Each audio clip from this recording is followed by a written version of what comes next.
ठीक है, so let's start with the revision of the first class first. Last class में हमने जो किया था दैट इज कि व्हाट इज डिजिटल मार्केटिंग। तो हमने ये देखा था कि marketing which is done to digital channel, जिसके कॉन्टेक्स्ट होता है SEO, content marketing, social media marketing, email marketing and a lot of that comes under digital marketing. Next हमने देखा था digital marketing versus traditional marketing के बीच में differences. काफी number of differences थे, जैसे डिजिटल मार्केटिंग कॉस्ट इफेक्टिव होती है, डिजिटल मार्केटिंग ज्यादा ऑडियंस को रीच आउट कर सकती है। देन डिजिटल मार्केटिंग जो है वो बहुत सारे अलग अलग चैनल्स पे हो सकती है, कंटेंट इजीली अपडेट हो सकता है and a lot of other factors. That is why digital marketing is preferred over traditional marketing. This was another aspect of it. यहाँ तक किसी को कोई भी डाउट है तो प्लीज चैट बॉक्स में डाल दो so I can solve your doubts.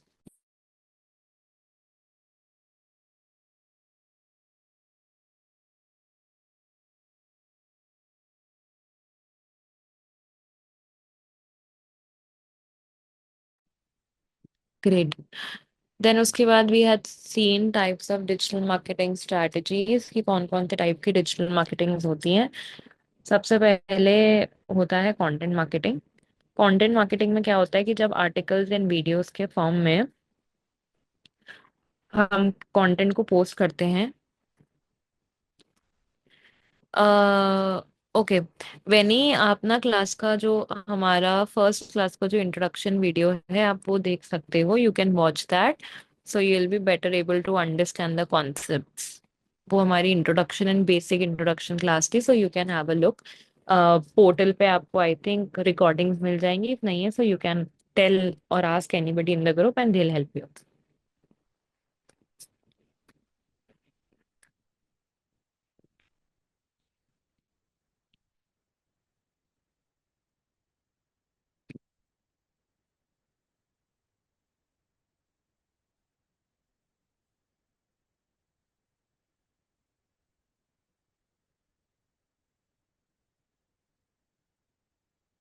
Okay. Going back to types of digital marketing strategies, to the different types of digital marketing strategies में सबसे पहला था कंटेंट मार्केटिंग। कंटेंट मार्केटिंग तब होती है जब हम अलग अलग ब्लॉग्स को अलग अलग जगह पे पब्लिश करते हैं, वीडियोस को पब्लिश करते हैं, जो हमको नए लोग लाके देते हैं, जो हमको नए लोगों से इंटरेक्ट कराते हैं, नए लोगों को हमारे बिजनेस पे लेकर आते हैं and they they inform people about our services or products, जिसके through people buy our services or products. That is known as content marketing. Now coming to social media marketing. Everybody knows very simple, जो भी social media channels के through होती है like Facebook Instagram पे जो भी brand promotions हम करते हैं, जितने भी सेल्स चलाते हैं, all of that is known as social media marketing. उसके बाद आता है इन्फ्लुएंसर मार्केटिंग। सबको पता ही होगा आजकल कितने सारे इन्फ्लुएंसर्स हैं जो प्रोडक्ट्स के लिए यूज होते हैं, जो प्रोडक्ट अनबॉक्सिंग के लिए यूज होते हैं। काफी सारी चीजें वो लोग प्रमोट करते हैं। Influencer marketing is a different field all together in itself. तो जो भी इन्फ्लुएंसर्स के थ्रू जो भी प्रोडक्ट्स एंड सर्विसेज को सेल किया जाता है, जो भी चीजों को बताया जाता है, that is known as influencer marketing. And the last is email marketing. अब all of you must have seen that whenever आप किसी भी उसमें जाके ऐड करते हो प्रोडक्ट्स अपने कार्ट में, तो आपको एक नोटिफिकेशन आता है कि आपके कार्ट में प्रोडक्ट्स ऐड, मतलब you have let products in your cart, अब आपको 10% ऑफ दे देते हैं और समथिंग लाइक दैट। तो जब भी ऐसा कुछ भी काइंड ऑफ ईमेल्स आपको आते हैं, या जब हम कहीं किसी वेबसाइट पे जाके सिर्फ उनकी न्यूज़लेटर पे साइन इन करते हैं, तो आपको ना धीरे धीरे प्रमोशनल ईमेल्स आना शुरू हो जाते हैं।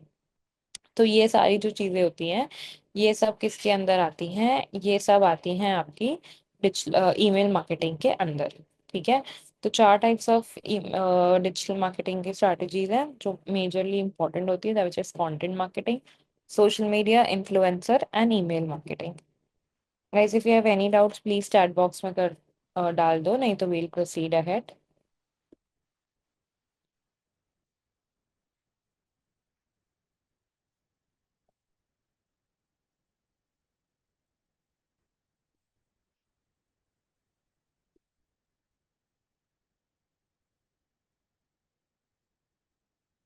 Okay, great.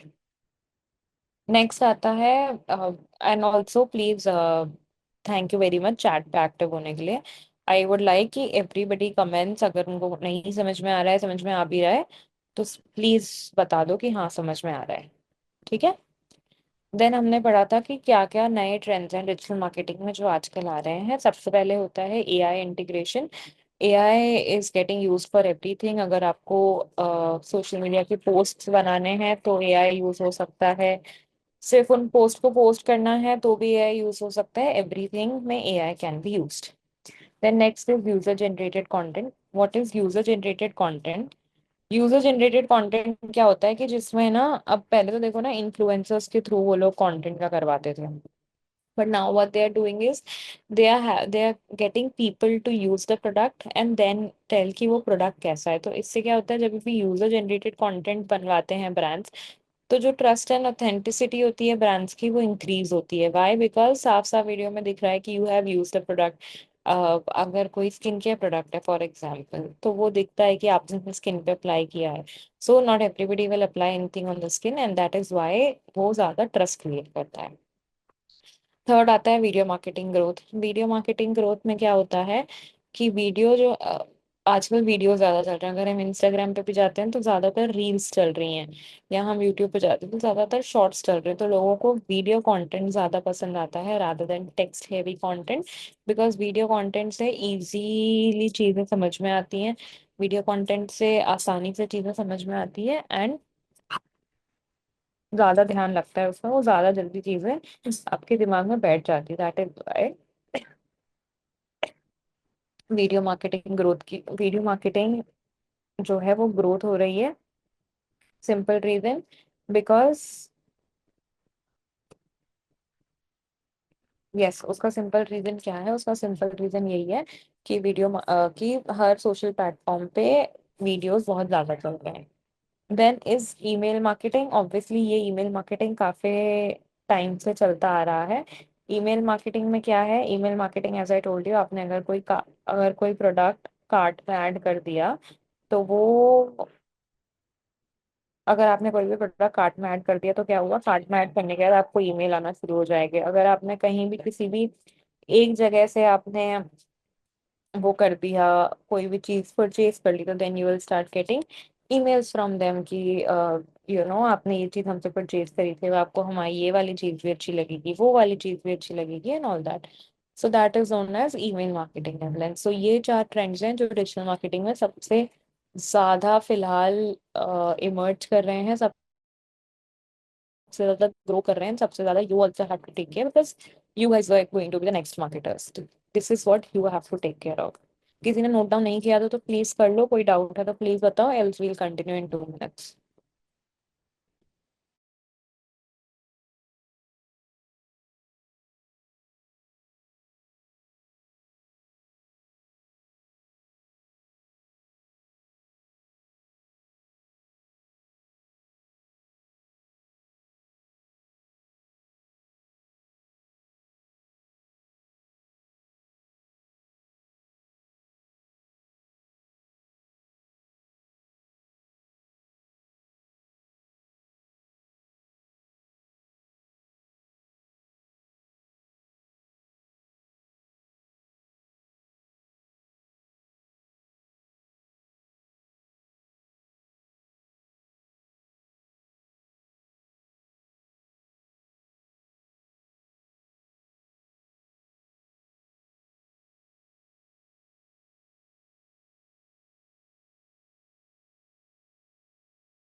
गाइस लिख लिया? किसी को कोई डाउट है तो प्लीज बता दो।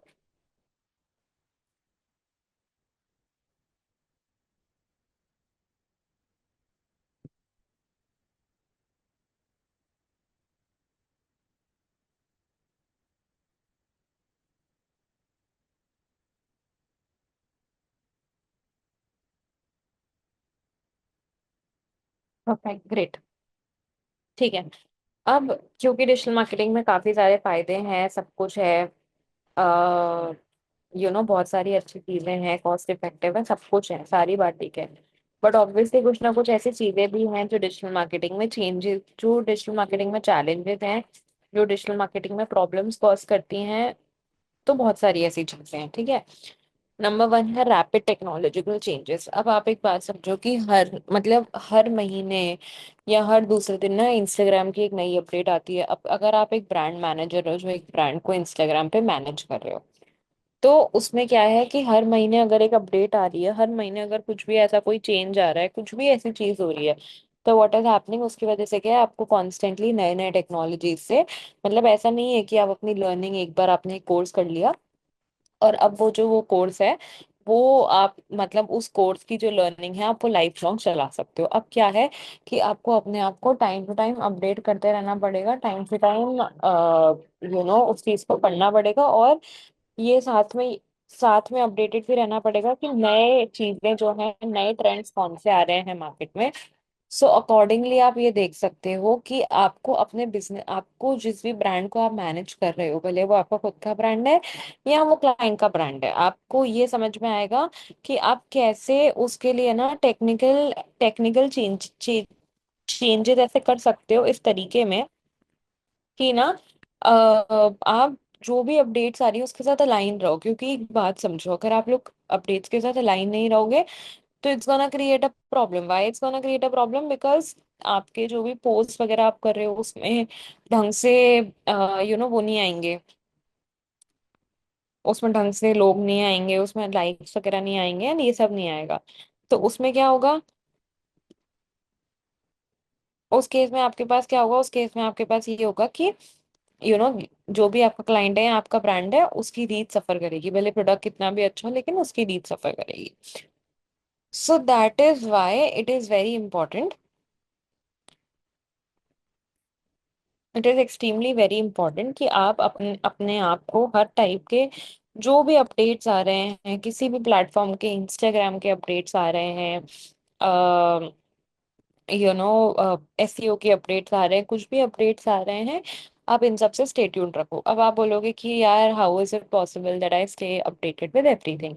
तो बहुत सिंपल है, ऐसे बहुत सारे सोशल मीडिया पेजेस हैं, जैसे सोशल मीडिया डाइसेक्ट है, जैसे सोशल समोसा है, ये सारे पेजेस जो हैं आपको अपडेट रखते हैं डिजिटल मार्केटिंग में या स्पेसिफिकली सोशल मीडिया में क्या चल रहा है।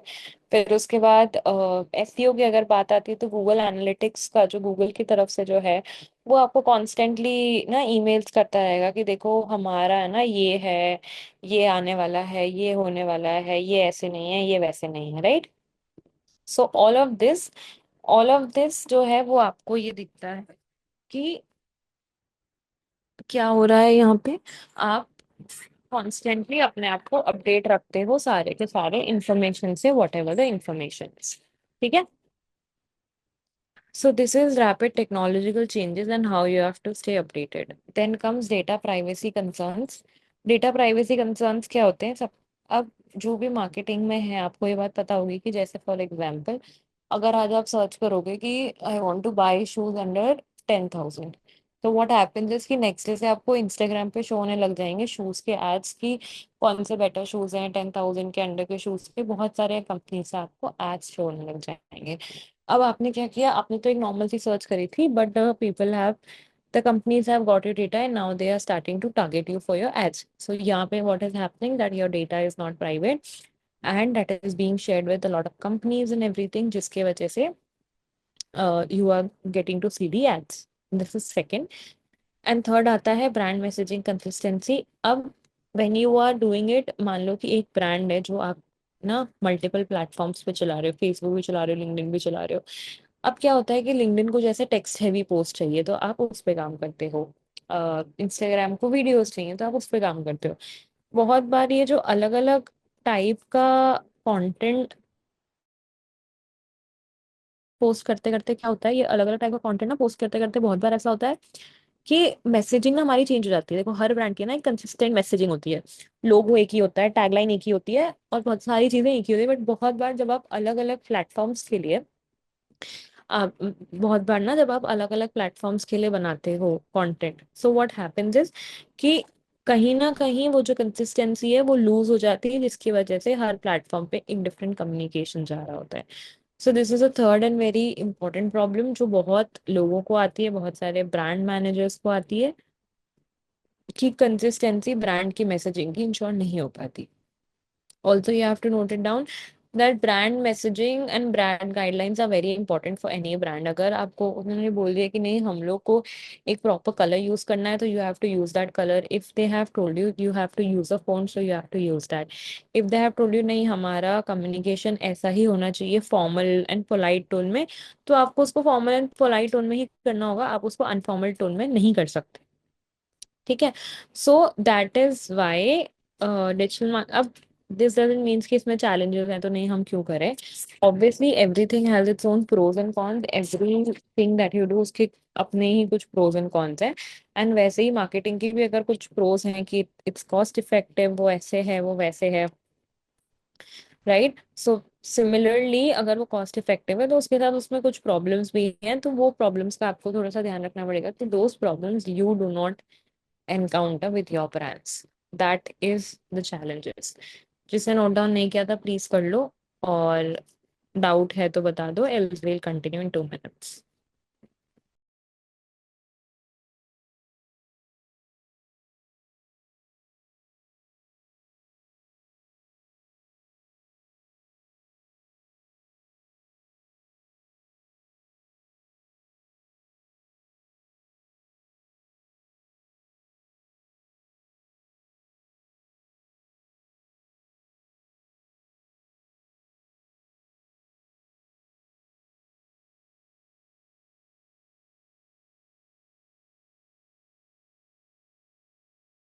.4 rapid technological changes वही है, that is the same, and SWOT is just a design, don't focus on that.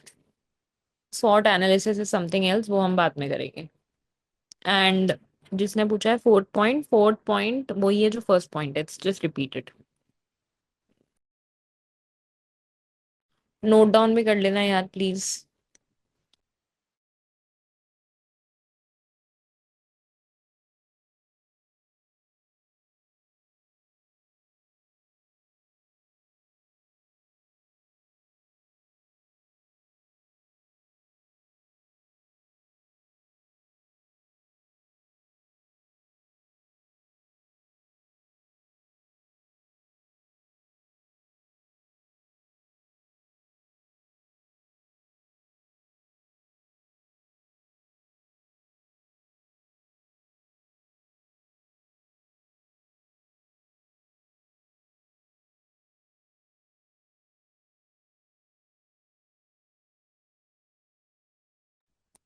Done guys, सबका हो गया, नेक्स्ट स्टार्ट करें।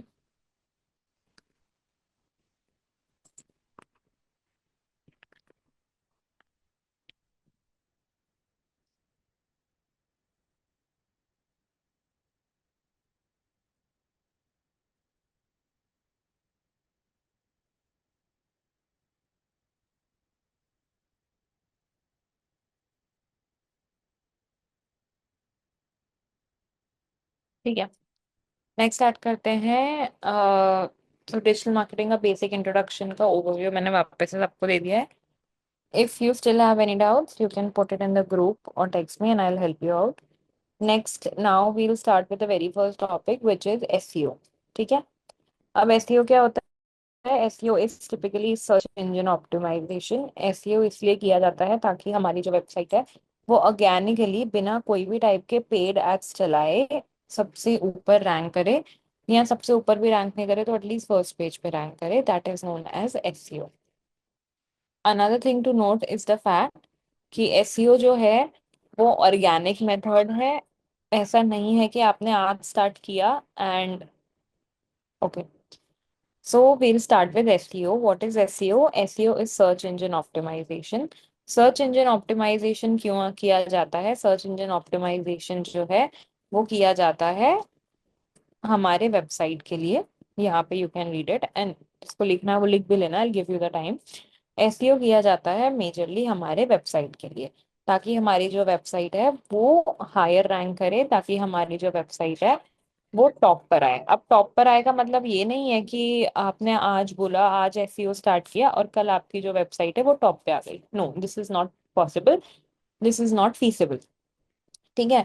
एसईओ जो है वो एक ऑर्गेनिक प्रोसेस है, उसमें बहुत समय लगता है कि आपकी वेबसाइट जो है वो ऊपर आना स्टार्ट हो। अब आपको ये समझना पड़ेगा कि दो चीजें होती है, एक तो आप ऑर्गेनिकली अपनी वेबसाइट को सर्च इंजन रिजल्ट पेज पे ऊपर लेकर आते हो, और एक दूसरा होता है एड्स के थ्रू लेके आते हो। जब आप एड्स के थ्रू लेके आते हो तो every day you are spending some part of money, let's say 500 rupees, 1000 rupees, जिससे आपकी वेबसाइट जो है ऊपर आए। एक बार हम करके देखते हैं। फॉर एग्जाम्पल, अगर हम कुछ भी ट्राई करते हैं, जैसे लेट्स से ये वाली वेबसाइट हम देखते हैं, तो आपको दिख रहा है यहाँ पे एक स्पॉन्सर्ड आ रहा है। इसके लिए they are paying to come on the top. ठीक है। और ये जो चीज है जहाँ पे स्पॉन्सर्ड नहीं लिखा हुआ आ रहा है, दिस इज ऑर्गेनिक। ठीक है। अब अगर मैं एक और टाइप करती हूँ, best skin care brand for men. ठीक है। So as I keep going down and down, ये सारे ऑर्गेनिक रिजल्ट्स हैं, इसमें कोई भी स्पॉन्सर्ड रिजल्ट्स नहीं है। ठीक है, ये सारे ऑर्गेनिक रिजल्ट्स हैं। सबको दिख रहा है? ठीक है। तो जब भी कोई भी किसी के भी ऊपर स्पॉन्सर्ड लिखा हुआ है, that means they are running ads, जिसकी वजह से टॉप पे आपको उनका जो वेबसाइट है वो शो हो रहा है। ठीक है।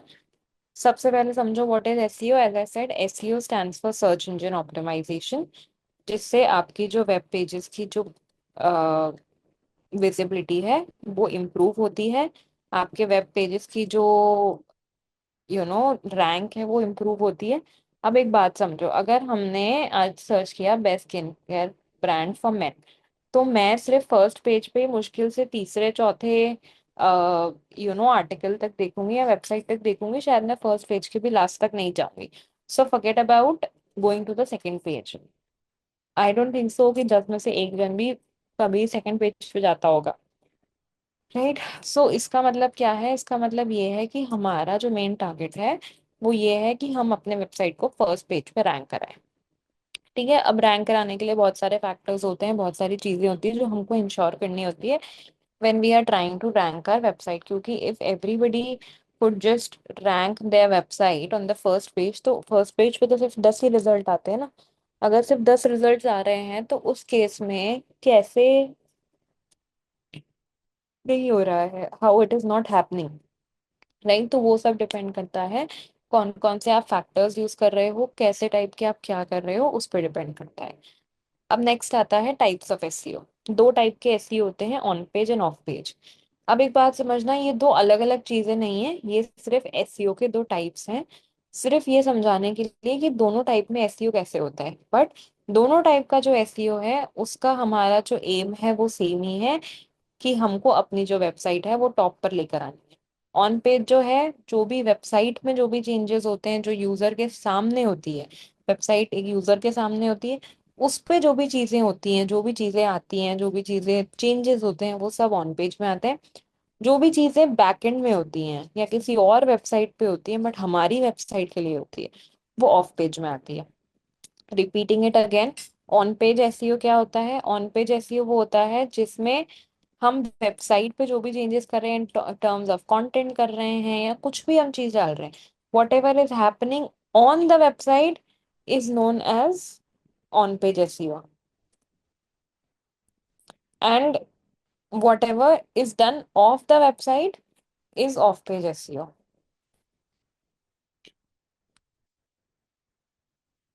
ठीक है, ये समझ में आ गया? अब इन चारों पॉइंट्स को एक बार नोट डाउन कर लो।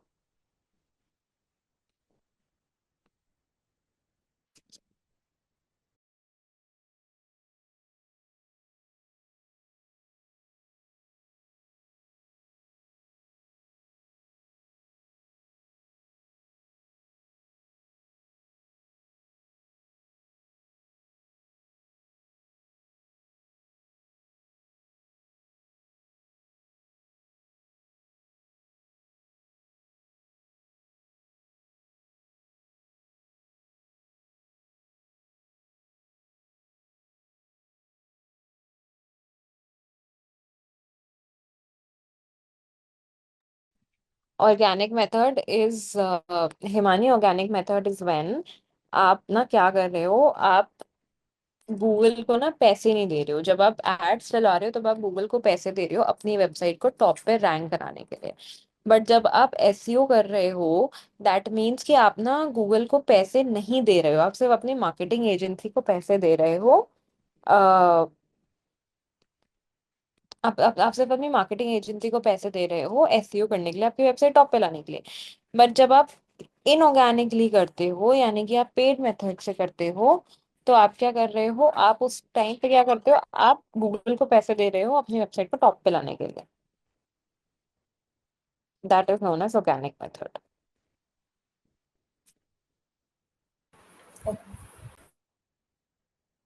मैम बट पेमेंट तो डिजिटल मार्केटिंग टीम को भी तो पे कर रहे हैं, तो वो नहीं इनऑर्गेनिक कैसे है और वो नहीं, बिकॉज ऑर्गेनिक? वो तो एफर्ट्स करेंगे ना, खुद भी करोगे तो भी एफर्ट्स होंगे, उनको दोगे तो भी एफर्ट्स होंगे। At least you're not paying the platform. When you're paying the platform, then it's not organic. Okay. That is your call that you have hired an agency, na?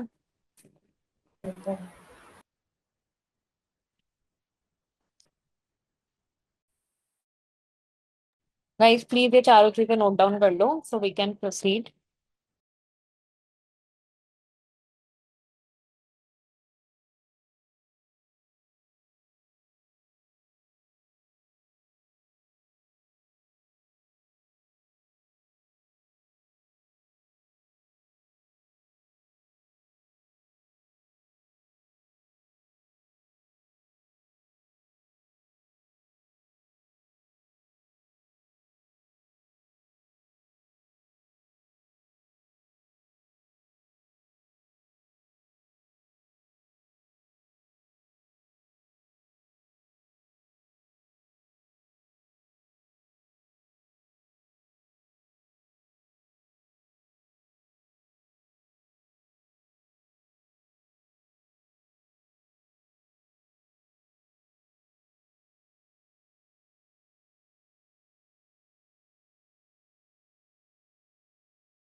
बाकी सबने नोट डाउन कर लिया?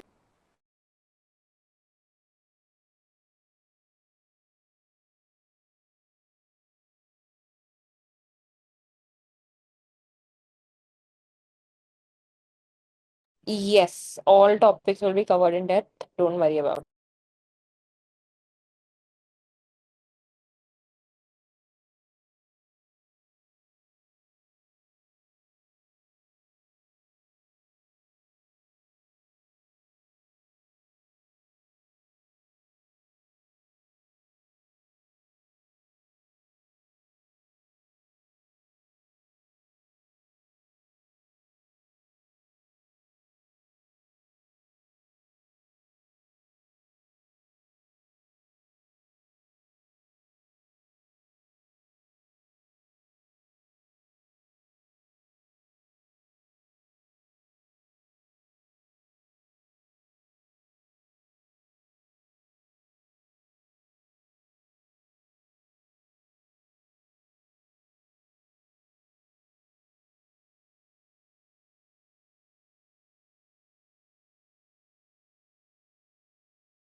ठीक है, अब आता है सबसे पहले कि ऑन पेज एसईओ के लिए क्या टेक्निक्स होती हैं। सबसे पहला होता है keyword research.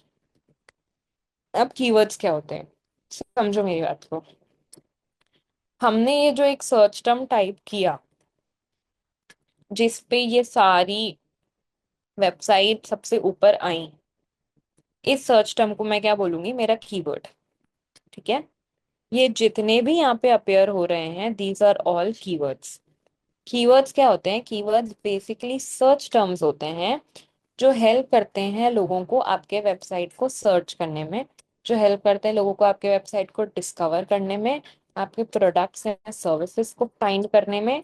And once they come to your product और services, they go through it and then they make a decision to buy it.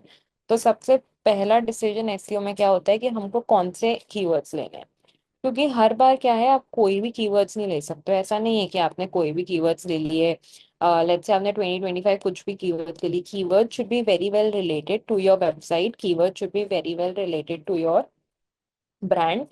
और हाई वॉल्यूम होना चाहिए। हाई वॉल्यूम मतलब उनकी जो सर्च वॉल्यूम है वो हाई होनी चाहिए। ऐसा नहीं है कि it should be low volume keywords या whatever. High volume keywords होने चाहिए। और उसमें ये पता लगना चाहिए, हाई वॉल्यूम का मतलब है कि ज्यादा से ज्यादा लोग उसको सर्च करने चाहिए। क्योंकि अगर उसकी सर्च वॉल्यूम ही नहीं है, लोग उसको सर्च ही नहीं कर रहे हैं, तो फिर आपका उसके उसके ऊपर रैंक करने का कोई मतलब नहीं है। बिकॉज अगर उसको लोग सर्च ही नहीं कर रहे हैं, तो how are people going to come to your website. ठीक है, तो इसलिए सबसे फर्स्ट होता है keyword optimization. Then we come on to content optimization. Content optimization क्या होता है कि अब आपने देखा है कि एक वेबसाइट पे बहुत सारा कंटेंट होता है। कभी किसी प्रोडक्ट के बारे में एक्सप्लेन कर रहे हैं, कभी वो अबाउट अस के बारे में एक्सप्लेन कर रहे हैं, कभी ब्लॉग्स हैं। तो ये सब क्या है, कंटेंट। अब आपका जो कीवर्ड है वो इन सारे कंटेंट में बहुत अच्छे से यूज होना चाहिए। नाउ अंडरस्टैंड दैट कभी भी ना ऐसा नहीं कि हर लाइन में कीवर्ड यूज हो रहा है, हर उसमें कीवर्ड यूज हो रहा है। नहीं, कीवर्ड्स जो हैं वो बहुत ही स्ट्रेटेजिकली आपके कंटेंट में यूज होने चाहिए। अब हम स्ट्रेटेजिकली कैसे यूज करेंगे, सिंपल सा लॉजिक है। जो भी नंबर ऑफ वर्ड्स है उसका 2% जब हम निकालेंगे उतने बार ही कीवर्ड्स यूज होने चाहिए।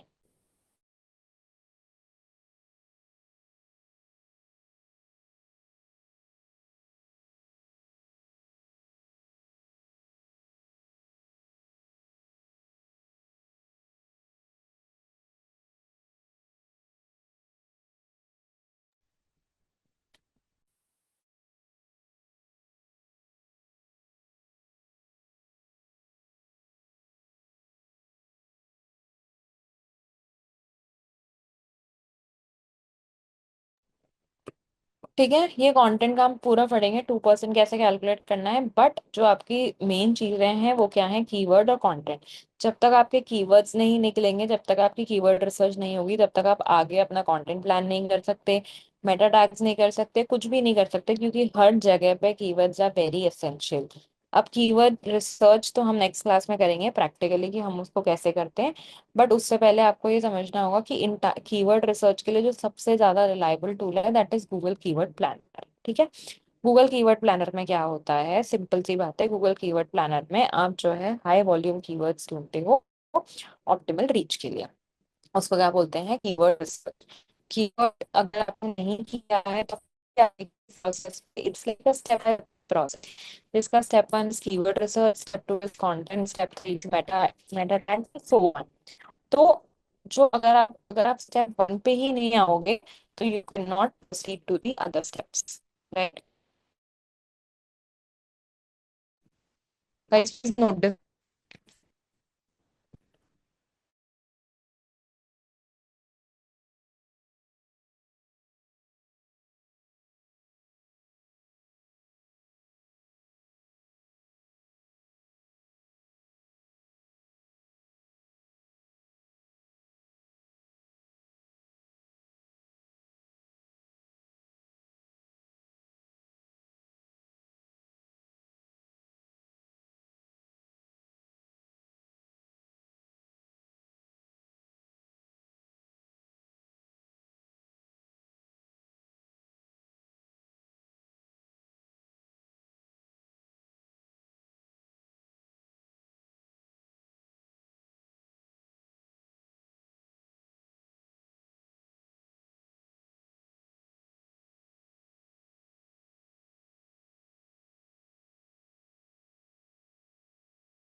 यार मैं लीव हो गई थी somehow, sorry.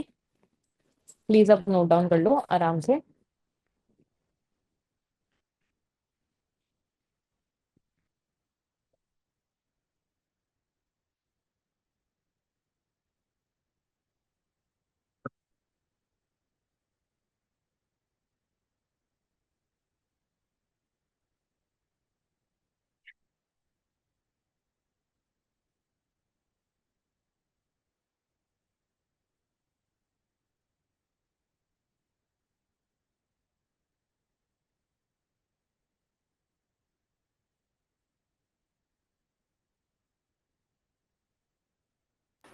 Ma'am, can you please share your screen?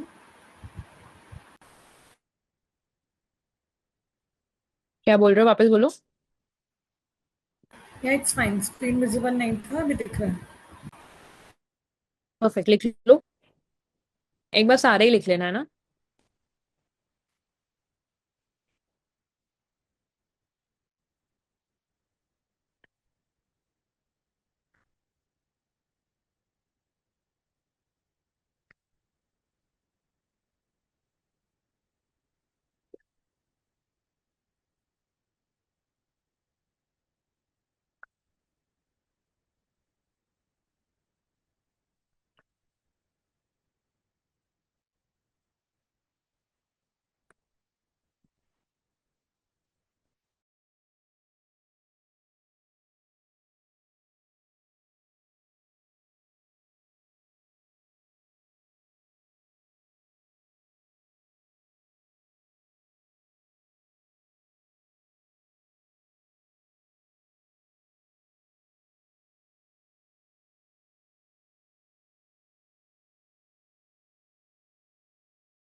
Guys हो जाए तो प्लीज बता देना।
बाकी सबका भी हो गया।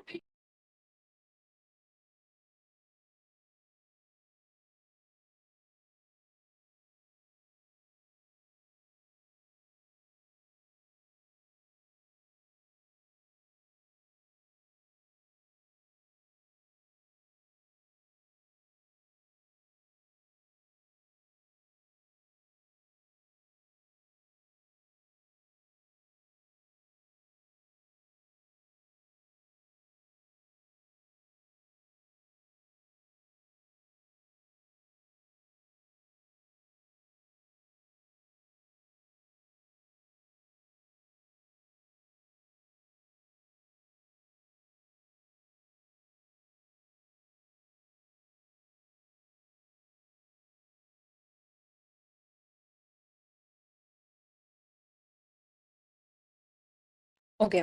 फटाफट से बाकी देख लेते हैं। तो keyword research and content optimization के बाद आता है मेटा टैग्स।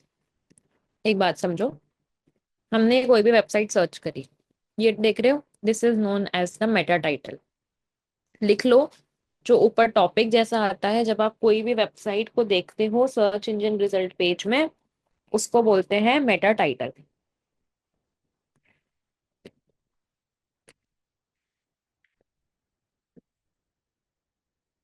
ठीक है, लिख लिया। मेटा टाइटल की जो लेंथ होती है that is 50 to 60 characters, words नहीं, कैरेक्टर्स। मैम क्या डिफरेंस है कीवर्ड्स और मेटा टाइटल्स में? सॉरी। आपने बताया था ना कि कीवर्ड जो होते हैं वो यही होते हैं जो हम गूगल पे सर्च कर रहे हैं, वो कीवर्ड्स हैं। ये वाला मेटा वर्ड है, टाइप्स, मेटा टाइटल्स क्या हुआ और डिफरेंस क्या है? ये मेटा टाइटल है जिसके अंदर कीवर्ड इंक्लूडेड होता है। ओके।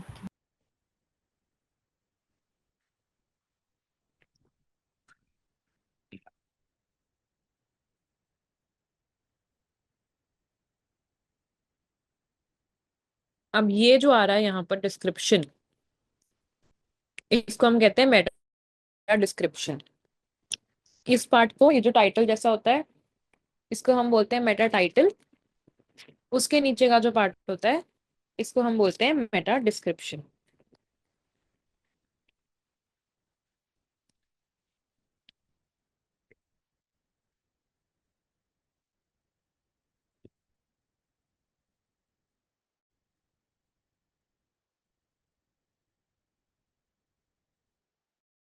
अब जब मेटा टाइटल और मेटा डिस्क्रिप्शन एक साथ आते हैं, सबसे पहले तो ये बात समझो कि आपके जो कीवर्ड्स हैं वो मेटा टाइटल और मेटा डिस्क्रिप्शन में भी यूज होंगे। ठीक है, तो ये पॉइंट नोट कर लो, that keywords will always and always be used in meta title and description। ठीक है, दूसरी बात, मेटा टाइटल की जो लेंथ है वो होती है कितनी, 50 to 60 कैरेक्टर्स। ठीक है, लेकिन मेटा डिस्क्रिप्शन की जो लेंथ होती है वो होती है 150 to 60 कैरेक्टर्स।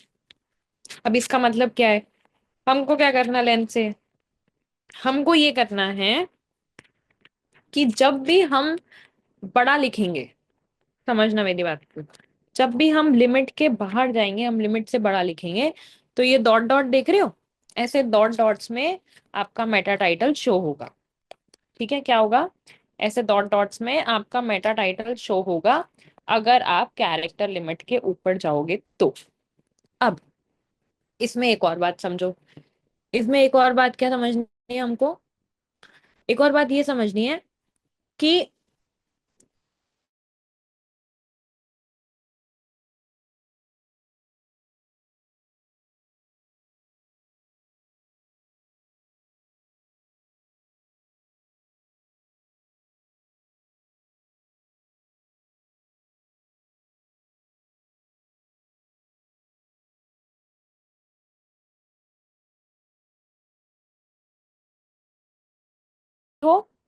वो आप उसको दोगे तो ज्यादा बेटर है।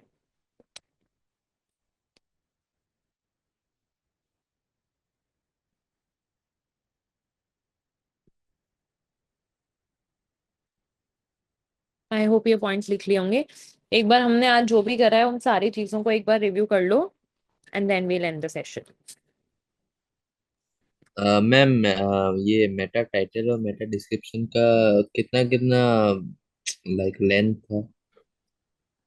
मेटा टाइटल का होता है 50 to 60 कैरेक्टर्स, और डिस्क्रिप्शन डिस्क्रिप्शन का होता है 150 to 160 कैरेक्टर्स। और इसमें स्पेसेस भी काउंट होती है। कैरेक्टर का मतलब एक एक वर्ड, कैरेक्टर हम ऐसे काउंट नहीं करेंगे जैसे वर्ड्स करते हैं, नहीं, THE मतलब 3 कैरेक्टर, और ये स्पेस को भी हम एक कैरेक्टर काउंट करेंगे, स्पेसेस को भी काउंट किया जाता है। Okay.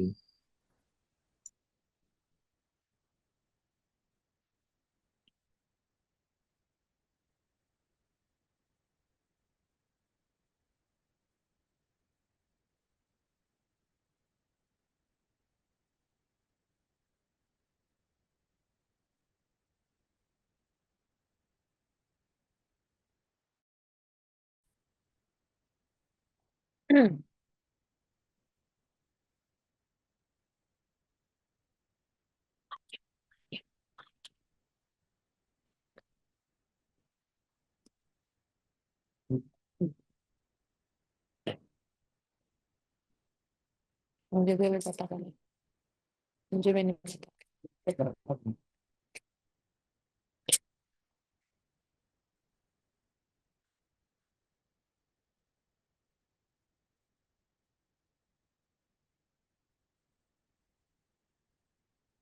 Guys any doubts, session खत्म करें? मैंने लास्ट 2 पॉइंट्स आप नेक्स्ट क्लास में कराएंगे। यस।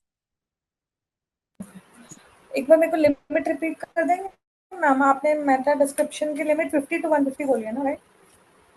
मैं चैट में भेज रही हूँ। Okay. Ma'am your voice is cracking.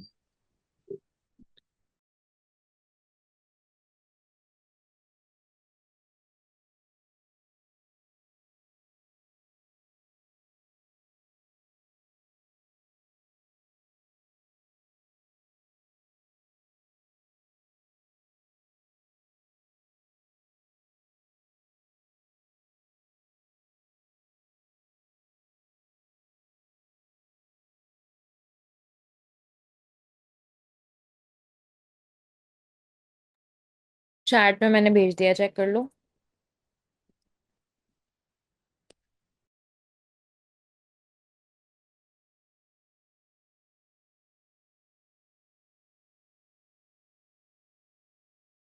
सबको मिल गया चैट में?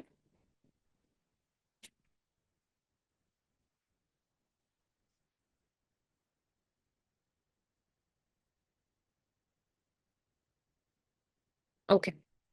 Okay guys, thank you so much, bye bye.